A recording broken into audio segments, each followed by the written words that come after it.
Hello friends, welcome to mathematics world. Doctor Sonendra Gupta online maths class. Dear friends, जैसे कि आप जानते हैं कि डिस्क्रीट मैथमेटिक्स के ऊपर मैं अपनी नई वीडियो लेक्चर सीरीज बना रहा हूं जिसका नाम है एब्स्ट्रैक्ट अलजेब्रा, जिसमें अभी तक हम 4 लेक्चर हम डिस्कस कर चुके हैं।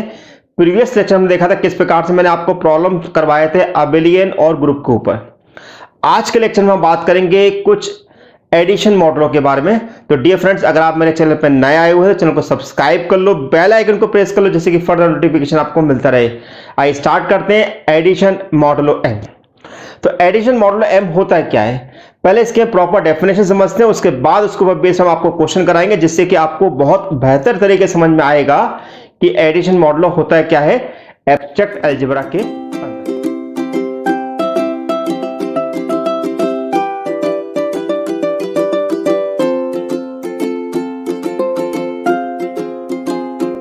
क्या है कि if a and b are any integer then the addition modulo m of a and b is denoted by a plus mb and it means that a plus mb equal to r। जहां पर हमने लिखा हुआ है कि 0 is less than equal to r less than m, where r is the least non-negative that means a positive integer remainder when a plus B is divided by m। इसको थोड़ा proper तरीके से समझते क्या कहना चाहता है। इसने हमसे कहा है कि अगर हमारे पास कोई भी दो इंटीजर a और b है, क्या है, दो इंटीजर a और b है, तो अगर इसका मॉडलो अगर हम m निकालना चाहते हैं तो उसको हम इस तरह से डिनोट करते हैं, जिसका मीनिंग निकलता है कि अगर हम a और b का अगर हम सम करें और उसमें अगर हम m का डिवाइड करें तो आपके पास जो रिमाइंडर बचेगा वो r बचेगा, वो हमें यहां पर लिखना है। तो इस रिमाइंडर की जो वैल्यू होती है वो 0 से लेके m के बीच में होती है। वो 0 हो सकती है लेकिन वो m के बराबर कभी भी नहीं होगी। ठीक है, तो अब इसको एक लॉजिक के थ्रू समझिए क्या कहना चाह रहा हूं। जैसे मान लो कि यहां पर मैं लिखना चाहता हूं 2 प्लस 3 5, है ना, ऐसा मैं लिखना चाहता हूं। अब 2 और 5 का सम कितना होगा 7। अगर मैं इस 7 में 3 का डिवाइड करता हूं तो यहां पर लिखा हुआ है मैंने least non negative remainder. Least non negative मतलब कि सबसे छोटा और साथ में वो हमारे पास रिमाइंडर होना चाहिए। अब मैं 3 का 7 में डिवाइड करना चाहता हूं, 3 2 जा कितना होता है 6, क्या होता है 6, तो रिमाइंडर कितना बचा 1। तो ये मेरे पास कहलाएगा, this is called the R. क्या कहलाएगा आर। तो क्या लिखूंगा मैं 2 plus modulo 3 5 equal to 1। Okay, समझ में आया बात। एक और आप एग्जांपल समझे। मान लो अगर हम लिखना चाहते हैं 5 प्लस 2 7। ओके, अब 5 प्लस 7 का सम कितना होता है 12। अब हम 12 को अगर हम 2 से डिवाइड करना चाहते हैं तो कितनी बार जाएगा, वो 6 टाइम जाएगा, यानी कि 12। तो यानी कि मेरा रिमाइंडर हो गया 0। तो यहां पर मैं लिख दूंगा 0।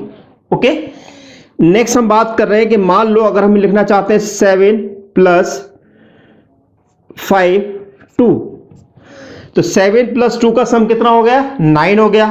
अब मैं 9 को डिवाइड करना चाहता हूं 5 से, तो ऑब्वियसली 5 से मैं 9 को डिवाइड करूंगा तो 1 टाइम ही कर पाऊंगा। तो मेरे पास लिख दिया 5, तो मेरे पास कितना होगा, दिस इज योर 4। तो हमने यहां पर इसको लिख दिया 4। लेकिन अब एक बात का ध्यान रखिएगा, मान लो मैं 2 प्लस 1 लिखना चाहता हूं अंडर 5।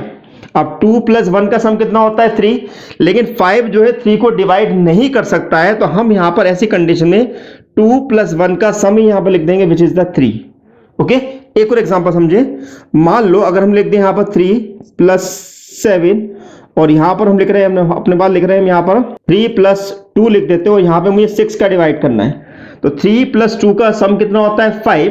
3 प्लस 2 का सम कितना होता है 5, क्योंकि 6 से 5 डिवाइड नहीं हो सकता है, इसलिए हम यहां लिखेंगे 5। ओके, तो यहां पर हमने दो चीजों को ध्यान दीजिए, दो चीजों का हमें यहां पर ध्यान रखना है। नंबर 1 कि जब भी अगर हम एडिशन मॉडलो अगर हम निकाल रहे हैं, तो एडिशन मॉडलो अगर हम निकाल रहे हैं तो पहले हमें ये देखना है क्या जिसका मॉडलो हम निकाल रहे हैं क्या उसका सम जो है क्या 3 से ग्रेटर है। अगर 3 से ग्रेटर है तो ऐसी कंडीशन में हम 3 से डिवाइड कर देंगे और जो भी लीस्ट नॉन नेगेटिव रिमाइंडर बचेगा उसको हम यहां पर लिख देंगे, जैसे कि हमने यहां पर लिखा। लेकिन अगर हमारे पास रिमाइंडर जो अगर उनका सम अगर मॉडुलो से डिवाइड हो जाता है कंप्लीटली, जिसको बोलते हैं डिविजिबल, तो ऐसी कंडीशन में हमारा रिमाइंडर जो है वहां 0 कंसिडर किया जाएगा, जैसे कि इसमें आपको बताया गया। इसी प्रकार अगर 7 + 2 का हमारे पास सम आ रहा है 9, और अगर हम 5 से अगर उसको हम डिवाइड करना चाहते हैं तो 5 से वो एक ही बार डिवाइड हो पाएगा, तो उस कंडीशन में यहाँ पे बचेगा 1। लेकिन अगर हमारे पास नंबर का सम मॉडुलो से कम है, तो ऐसी कंडीशन में उन नंबर का सम डायरेक्ट यहां पर लिखा जाएगा, उस समय हम उसको डिवाइड नहीं कर सकते हैं। जैसे कि 2 + 1 = 3 हो गया, क्योंकि 5 से वो डिवाइड नहीं हो रहा है। इसी प्रकार 3 + 2 का सम 5 हो गया, क्योंकि वो 6 से डिवाइड नहीं हो रहा है। आइए इसको और बेहतर समझने के लिए हम यहां पर एक क्वेश्चन यहां पर सॉल्व करने वाले हैं, जिसमें हम आपको बताएंगे कि कैसे किसी भी मॉडुलो की हेल्प से हम ग्रुप और अबिलियन ग्रुप निकाल सकते हैं। छोटा सा ब्रेक लेते हैं, आइए क्वेश्चन डिस्कस करते हैं। यहां पर हम मॉडुलो के ऊपर बेस, तो क्वेश्चन में आप देखेंगे कि prove that set G = 0 1 2 3 4 5 is a finite abelian group of order 6 with respect to addition modulo 6। अब देखिए क्वेश्चन में हमें क्या दिया हुआ है, हमें एक सेट दे रखा है जिसमें 0 से लेके 5 तक एलिमेंट दे दिए हैं। हमें बताना है कि फाइनाइट एबिलियन है। फाइनाइट का मतलब होता है कि इसमें नंबर ऑफ एलिमेंट फाइनाइट होते हैं। जैसे कि आप देखेंगे मेरे पास 0 से लेके 5 तक मेरे पास 6 एलिमेंट है, तो ऑब्वियसली इस 6 का जो ऑर्डर, इस सेट का जो ऑर्डर हो गया वो 6 हो गया है, यानी कि इसमें 6 एलिमेंट है, फाइनाइट हो गया। अब हमें यहाँ पे बताना है क्या ये एडिशन मॉडुलो 6 को फॉलो कर रहे हैं कि नहीं कर रहे हैं। तो आइए पहले हम एडिशन मॉडुलो के हिसाब से यहाँ पर इसको डिफाइन करते हैं। कैसे डिफाइन करेंगे हम यहाँ पर, जैसे कि मैं आपको बताऊं कि हम जानते हैं कि हमारे पास जो सेट दिया हुआ है गिवन G = दिस इज 0 1 2 3 4 और 5, ओके, इस तरह से हमें दिया हुआ है।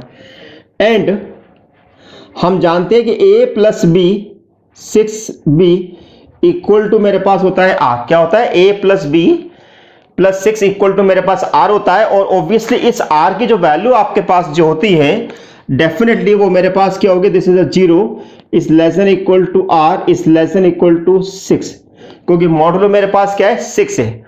अब हम क्या करेंगे, यहां पर एक कंपोजिट टेबल बनाएंगे। क्या बनाएंगे, कंपोजिट टेबल बनाएंगे। इस कंपोजिट टेबल को थोड़ा आप ध्यान से समझिएगा। यहां पर हम कंपोजिट टेबल बनाने आ रहे हैं। This is a composite table, composite table, okay. तो कंपोजिट टेबल बनाने का लॉजिक क्या होता है, आप क्या करेंगे, यहां पर इस प्रकार से यहां पर हम टेबल कंस्ट्रक्ट करेंगे। यहां पर लिख लिया आपने मॉडुलो 6, है ना। यहां पर लिखेंगे 0 1 2 3 4 एंड 5। सिमिलरली यहां पर लिखेंगे 0 1 2 3 4 और 5। और इस प्रकार से हम यहां पर इसको डिवाइड कर देते हैं, जिससे कि हमें यहां पर अपने एलिमेंट लिखने में आसानी हो, ओके, राइट। इस तरीके से हम यहां पर इसको डिवाइड कर देते हैं। अब ये टेबल हम बना कैसे रहे हैं, तो देखिएगा, जैसे कि मैंने अभी बताया आपको, जब मॉडुलो एडिशन मॉडुलो की अगर हम जब बात कर रहे हैं, तो अगर हमारे पास दोनों नंबर का सम अगर हमारे पास लेस देन 6 आया तो हम वापस वही नंबर लिख देंगे। अगर हमारे पास उसका सम अगर 6 से ग्रेटर आएगा तो उस कंडीशन में हम उन नंबर के अंदर 6 का डिवाइड करेंगे, जो रिमाइंडर R बचेगा वो हम यहां पर पुटअप करते आएंगे। अब जैसे कि आप देखेंगे यहां पर 0 + 0 का सम कितना होता है, 0, ऑब्वियसली वो 6 से लेस है, तो मैंने 0 लिख दिया। 0 + 1 का करेंगे तो 1 मिलेगा, 2 मिलेगा, 3 मिलेगा, 4 मिलेगा और 5 मिलेगा, क्योंकि इनका सम जो है मेरे पास 6 से कम आ रहा है। इसी प्रकार 1 को अगर मैं 1 को अगर 0 से ऐड करूंगा तो 1 मिलेगा, 1 को 2 से ऐड करेंगे 2 मिलेगा, 1 को 2 से ऐड करेंगे 3 मिलेगा, 4 मिलेगा, 5 मिलेगा। लेकिन 1 को जब हम 5 से ऐड करेंगे तो हमें मिलेगा 6, और 6 को जब मैं 6 से डिवाइड करूंगा तो रिमाइंडर 0 मिलेगा। तो हमने यहां पर लिख दिया रिमाइंडर 0। क्या लिख दिया हमने, रिमाइंडर 0 लिख दिया। अब नेक्स्ट 2 को अगर मैं 0 से ऐड करूंगा तो 2 मिलेगा, 2 को 1 से करेंगे 3 मिलेगा, 2 को 2 से करेंगे 4 मिलेगा, 2 को 3 से करेंगे 5 मिलेगा। लेकिन 2 को जब 4 से करेंगे तो 6 मिलेगा, और 6 का मतलब होता है रिमाइंडर 0। इसी प्रकार 2 को जब हम 5 से करेंगे तो रिमाइंडर में मिलेगा 2 + 5 होता है 7। 7 को अगर हम 6 से डिवाइड करेंगे तो रिमाइंडर मिलेगा 1। तो हम यहां पर 1 लिख देते हैं, ओके। 3 को जब 0 से ऐड करेंगे तो 3 मिलेगा, 3 को 1 से करेंगे 4 मिलेगा, 3 को 2 से करेंगे 5 मिलेगा। लेकिन जैसे मैं 3 को 3 से करूंगा तो मुझे रिमाइंडर मिलेगा 0। 3 को 4 से करेंगे तो मिलेगा मुझे 7, 7 को अगर 6 से डिवाइड करेंगे तो मिलेगा 1, 3 को 5 से ऐड करूंगा तो मिलेगा 8 और 8 को 6 से डिवाइड करेंगे तो हमें रिमाइंडर मिलेगा 0। आई होप आपको अच्छी तरह समझ में आ रहा होगा ये टेबल कैसे बन रही है। ठीक है, 4 को 0 से ऐड करेंगे तो 4 मिलेगा, 4 को 1 से ऐड करेंगे 5 मिलेगा, 4 को 2 से ऐड करेंगे तो रिमाइंडर में मिलेगा 0, 4 को 3 से करेंगे तो रिमाइंडर मिलेगा 1, 4 को 4 से करेंगे तो होगा 8, 8 को 6 से डिवाइड करेंगे तो मिलेगा 2, 4 को 5 से करेंगे मिलेगा 9, 9 को 6 से डिवाइड करेंगे तो रिमाइंडर मिलेगा 3। ओके, 5 को 0 से ऐड करेंगे तो 5, 5 को 1 से ऐड करेंगे तो रिमाइंडर 0, 5 को 2 से ऐड करेंगे तो आपको मिलेगा 1। ओके, 5 को 3 से ऐड करेंगे तो मिलेगा 8, 8 को 6 से डिवाइड करेंगे तो आपको मिलेगा 2।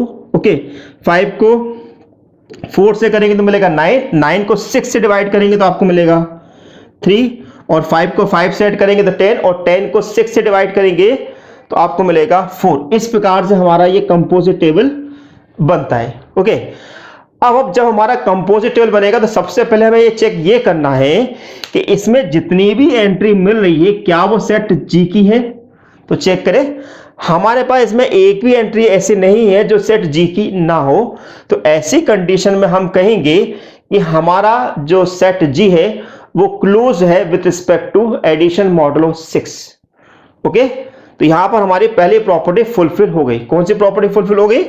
This called the G1 closure property. Okay, इसको बोलते हैं closure law. Clear?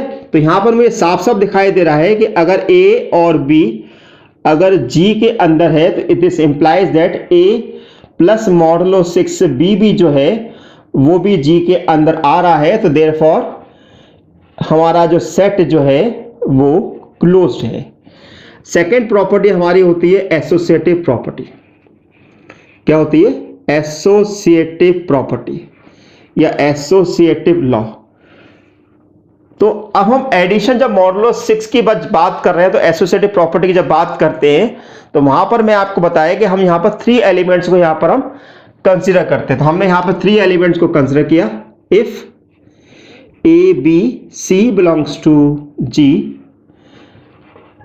then A plus modulo B, okay, then modulo 6C equal to होगा A modulo 6B modulo 6C, है ना। इस चीज को हम यहां पर देखेंगे।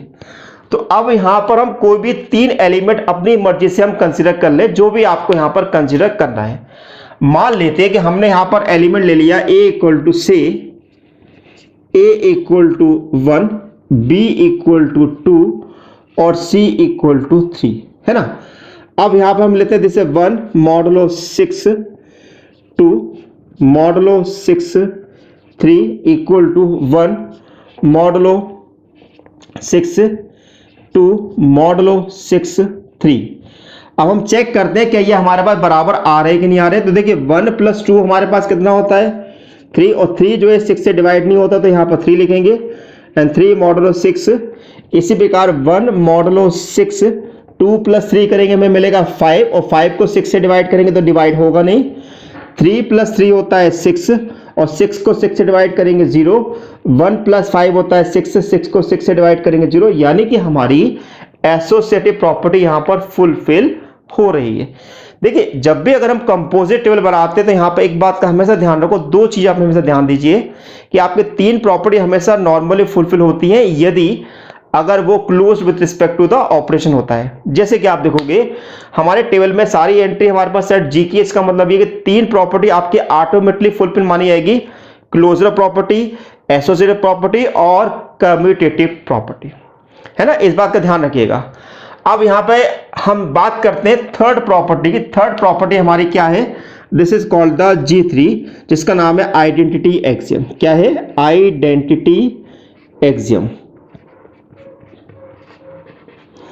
Identity axiom. अब आइडेंटिटी एक्सियम का मतलब क्या होता है? जैसे कि मैंने आपको पहले भी बताया हुआ है कि अगर हम मान लें कि हमारे पास A हमारे पास G के अंदर है, then E belongs to G such that A plus 6 modulo E equal to हमें ए मिल जाए, है ना। अब यहां पर मुझे ढूंढना है कि मेरे पास वो ई क्या है।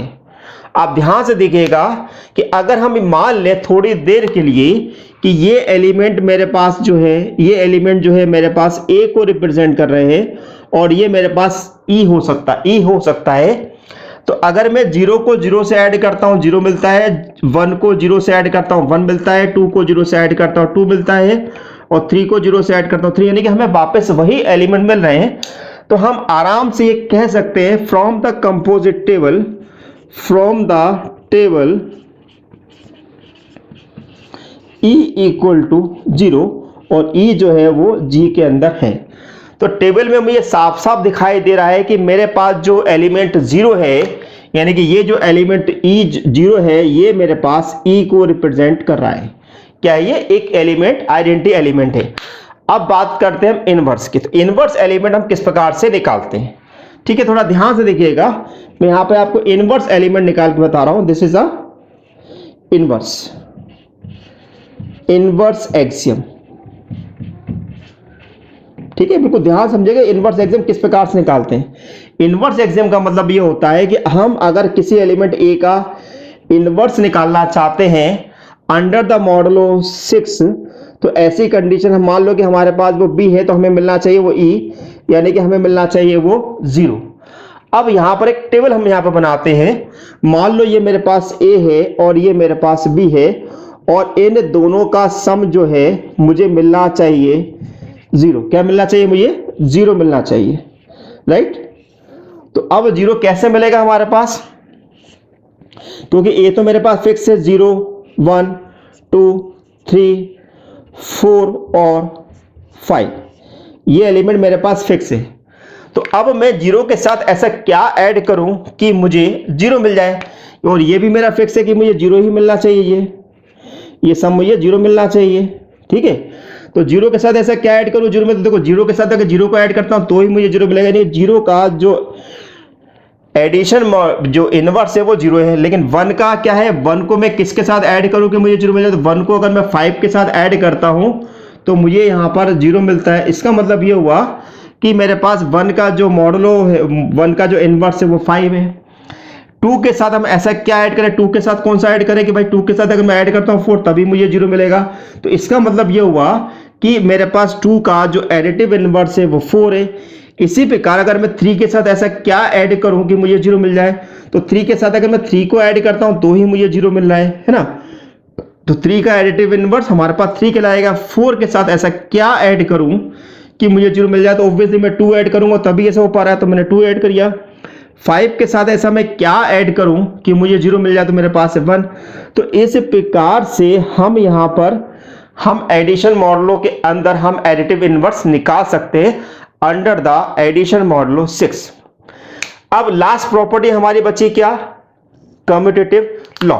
तो कम्यूटेटिव लॉ की अगर हम बात करें, दिस इज योर G4 है ना, दिस इज योर G4।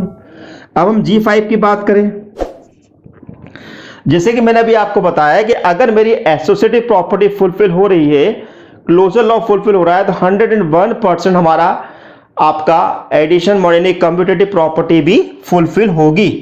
अब हम बात कर रहे हैं कम्यूटेटिव लॉ की, कम्यूटेटिव लॉ है ना।